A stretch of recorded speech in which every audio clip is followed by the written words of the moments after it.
հայտարարեցին, որ Հայաստանը իր օդային տարածքը տրամադրել է Ադրբեջանի թռիչքներ կատարելու համար, այն դեպքում, երբ Իրանը փակել էր իր օդային տարածքը Ադրբեջանի համար։ Նախ ձեր դիտարկումները սրա շուրջ եւ արդյոք սրանով Հայաստանը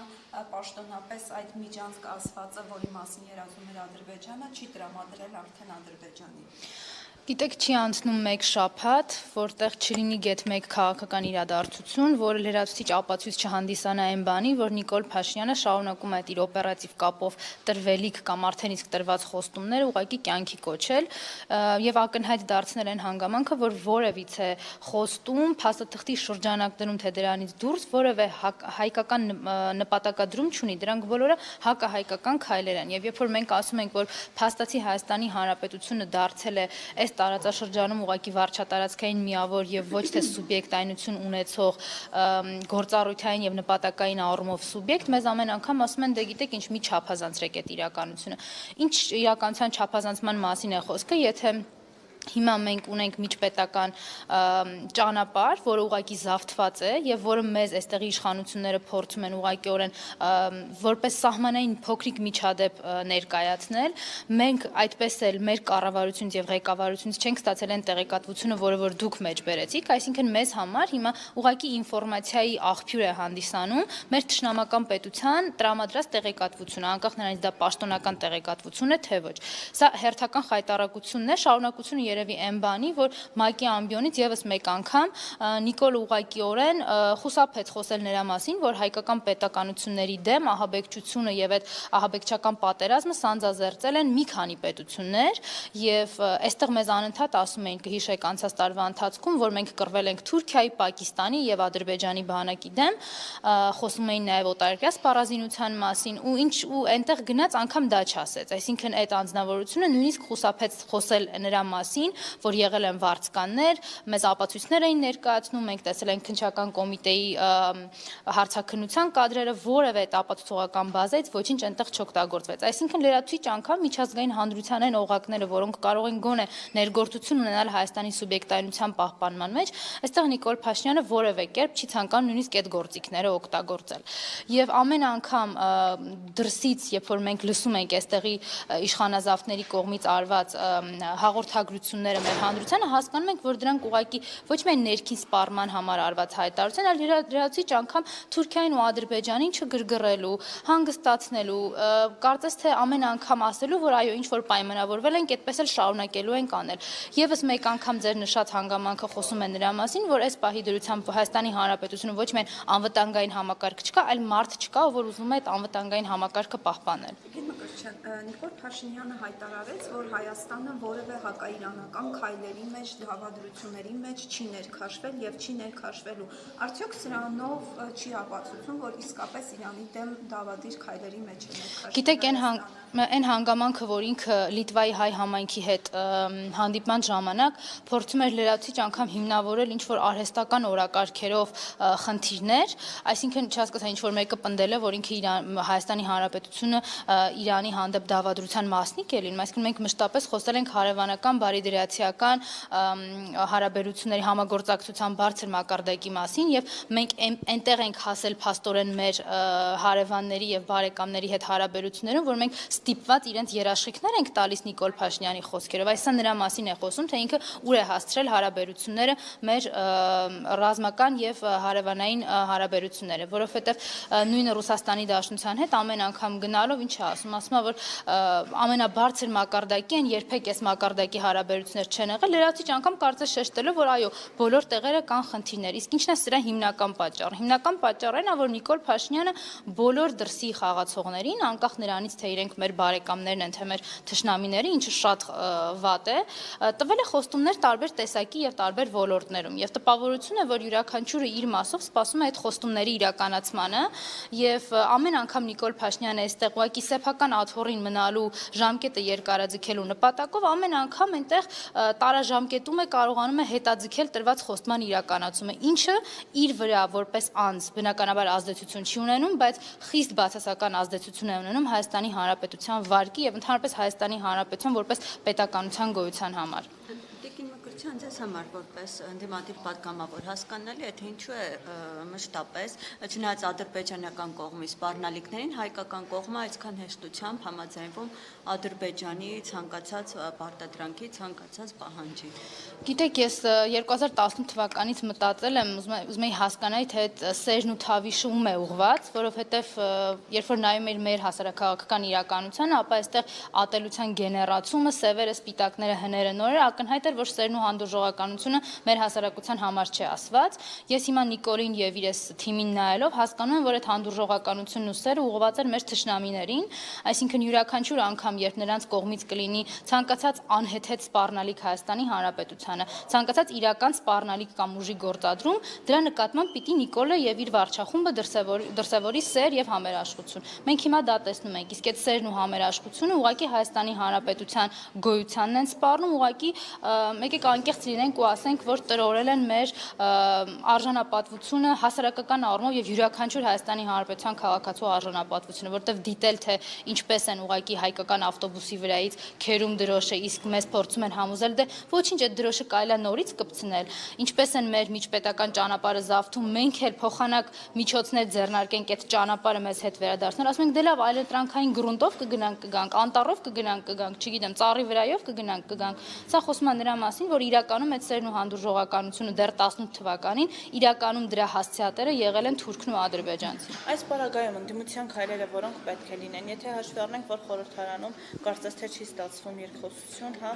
ունենալ, բացի այդ իշխանությունը ցանկացած նախագիծ կարողանում է միանձնյա ընդունել։ Դուք ինչ պետք է անեք ու ինչու է հապաղում ընդդիմության քայլերը։ Շատ ճիշտ նշեցիք, որ ուղղակի հնարավորություններն են բացառված եւ ոչ միայն իրավական հնարավորություններ, ես կուզենամ շեշտադրում անել ձեր հարցի այն հատվածի վրա, որ նաեւ քաղաքական հնարավորություն։ Այսինքն այս մարդիկ լրացուցիչ անգամ ամեն ցույց են տալիս, որ մենք ինչ ուզենք, դա էլ կանենք, դուք ձեր նախագծերը, դուք ձեր առաջարկները, դուք ձեր լսումները անցկացնելու հնարավորությունները կարող եք սպառեք, չեք կարող մի սպառեք եւ լավագույն օրինակը այն է, որ գրեթե 3 շաբաթ է արդեն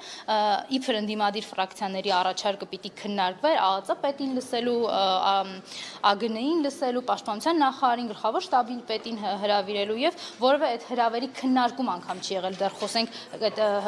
քննարկումը կարող է լինել թե չէ, անգամ հրավերի մասին քննարկում չի եղել եւ մեզ ամեն անգամ ուղակի իրենց բառապաշարով ընդունված ասում են, որ գիտեք ինչ, մեր գործն է, մենք ուզում ենք անում ենք, չենք ուզում չենք անում եւ հստակ է նաեւ, որ գործադիրի անդամները եւ գործադիրին հարակից իշխանական կառավարման օղակներում կա հստակ հանձնարարական բոլոր պետական կառավարման մարմինների ղեկավարներին առայն, որ շփումները ընդդիմության հետ, հնարավոր համագործակցություն ընդդիմության հետ անգամ անվտանգային հարցերով, որովհետեւ մեզ համար միայն հնարավոր է եւ ընդունելին կարող է լինել Հայաստանի Հանրապետության գոյաբանական պայքարի շուրջ իրականացվող համագործակցություն, ուղղակի մի իրականացրեք եւ մի էլ փորձեք գնալ իրենց հետ ինչ որ լուծումների եւ այլն։ Քանի որ պաշտպանության մասին խոսք գնաց, ես կարծում եմ շատ հատկանշական է նաեւ պաշտպանության հանձնաժողովում տիրող իրավիճակը, որտեղ յուրաքանչյուր անգամ ընդդիմադիր падգամավորների առաջարկը անգամ քննարկման առարկա չի դարձում։ Իրենք մեկ ասում էին, որ դուք օրակարգը դարձրել եք փոխնախագահի ընտրությունը։ Հիմա ասում ենք, չէ, փոխնախագահի ընտրությունը չի օրակարգը։ Մենք ուզում ենք հասկանալ Սյունիքում ինչ է կատարվում։ Եկեք աշխատանքային խմբով գնանք Սյունիք։ Իրանք ասում են, դե չէ, դրա ժամանակը չի։ Ասում ենք, հարցումներ ենք ուղարկում, յուրաքանչյուր գերատեսչություն ՊՆ ուղարկում ես, ասում են իմ իրավասությունը չի, ԱԱԾ ուղարկում ես, ասում են իմ իրավասությունը չի։ Ասում ենք, լավ, չի կարողանում, այս եղանակներն արդեն տեսնում եք, չէ։ Հայաստանի Հանրապետության քաղաքացին երթևեկելով Սյունիքի ճանապարհներով չի կարողանում մեկ վայրկյան անգամ այդտեղ կանգնել։ ԱԱԾ-ն ուղղակի պատասխան չունի այս ամեն ինչին եւ մենք էլ շարունակում ենք ենթարկվել ամբողջ ազգային ժողովը, չգիտեմ, Անդրանիկ Քոչյանի եւ իր ֆրակցիայի կմահաճույքներին, որ անգամ փոխնախագահի ընտրությունն են շատ համարում ընդդիմադիր ուժերի համար։ Տիկին Մկրտչյան, ինչու է ձեր թիմը ավելի ակտիվացել, կարծես թե ու կրկին չի բացառում փողոցի պայքարը, այն պարագայում, երբ Հայաստան դաշինքի թիմը ավելի վաղ նշել էր այդ պայքարի մասին։ Հետ չմնալու խնդիր եք լուծում Հայաստան դաշինքի այդ փողոցային պայքարը վերսկսելու մասին խոսակցությունների ֆոնին։ Եթե մի փոքր ավելի ազնիվ լինենք, ապա դուք վստահաբար մեր բոլոր հարցազրույցներում կարող եք լսած լինել հունիսի 20-ից սկսած նույնիսկ ազգային ժողովի ընտրություններից հետո, որ երբևէ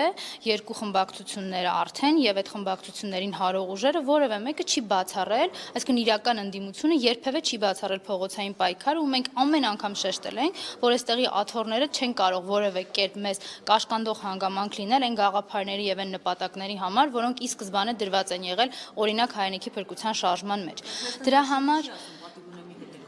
ասում են մենք դուրս են գալիս փողոցային պայքարի, դա էլ չեն բացառում, սկսվելու են ակցիաներ հոկտեմբերից։ Իսկ ինչ կարիք կա ասելու, որ մեկը մյուսի հետ պիտի գնա, թե հայրենիքի փրկության շարժման մեջ ընդգրկված են եղել եւ պատիվ ունեմ դաշինքը կազմող կուսակցությունները եւ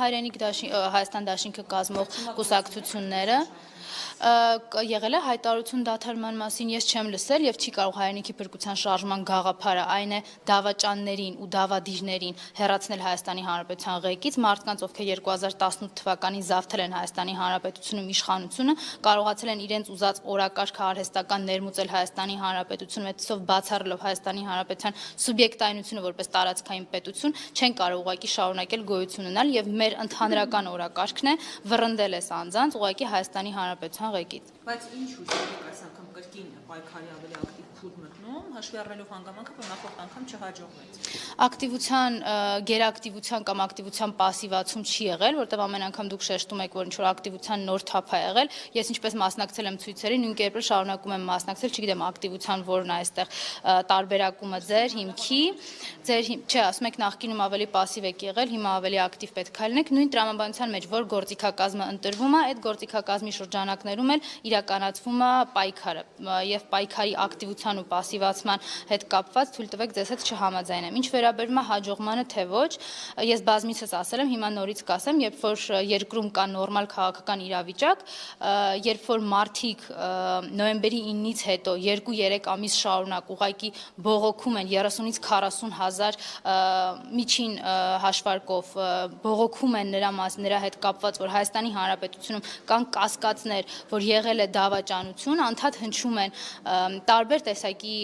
պաշտոնյաների կողմից, նախկիններ կա պաշտոնյաների կողմից, որ բանակի սպառազինությունը չի համալրվել, որ Նիկոլ Փաշինյանը Հայաստանի Հանրապետության բանակի ներգրավումը ուղղակի կասեցրել է Արցախյան այս երրորդ պատերազմի ընթացքում։ Նույն Արցախի Հանրապետության նախագահի կողմից ինչ որ անուղղակի մեջբերումներ են արվում նրա, որ Արցախը մենակ է թողնվել, անընդհատ ինչ որ համալրումների փոխարեն մենք այնտեղ ընտրություններ էինք իբր թե կազմակերպում, չգիտեմ, կամավորական ջոկատների եւ այլն։ Այսինքն այս կասկածները, որ եւ այն հանցագործությունների մասին հաղորդումները, որոնք 1-2-ը, եթե ես չեմ սխալվում, տրվել են գլխավոր դատախազությանը պետական դավաճանության հոդվածով եւ անգամ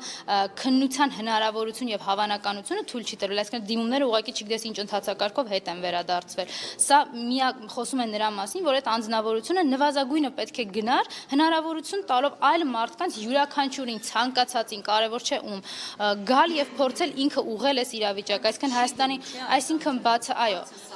այսինքն բացառել, ես ավարտեմ։ Օրինակ ձեր հանրահավաքին կամ ավելի ծանրակշիռ հատված մարդկանց ուրիշ բան է, երբ հանրահավաքին 20-30 հազար մարդ է հավաքում, ուրիշ բան, եթե 2-3 հազար է հավաքում։ Այսինքն հիմա դուք ինչ հույս ունեք, որ շատ մարդ է հավաքվելու, տեսեք խնդիրների մասին եք խոսում, բայց փաստն այն է, որ ձեր ուժը եւ մյուսների կողքին չկանգնեցին մեծ թվով մարդիկ։ Ես չհասկացա համեմատականը 20,000-ի եւ 2,000-ի, որտեվ ես շեշտադրումներ չարեցի թվերի, ես ասացի Հայաստանի Հանրապետությունում հասարակության կողմից խորացել է այն որևէ կերպ չի հանգուցալուծվել իրավիճակը առայն, որ գիտեք, ինչ դե հունիսի 20-ին ընտրություն եղավ, նշանակում է կասկածները դավադրության, դավաճանության եւ նոյեմբերի 9-ի փաստաթղթի ստորագրման էության ու նպատակների մասով հանգուցալուծվել են։ Այսինքն իմ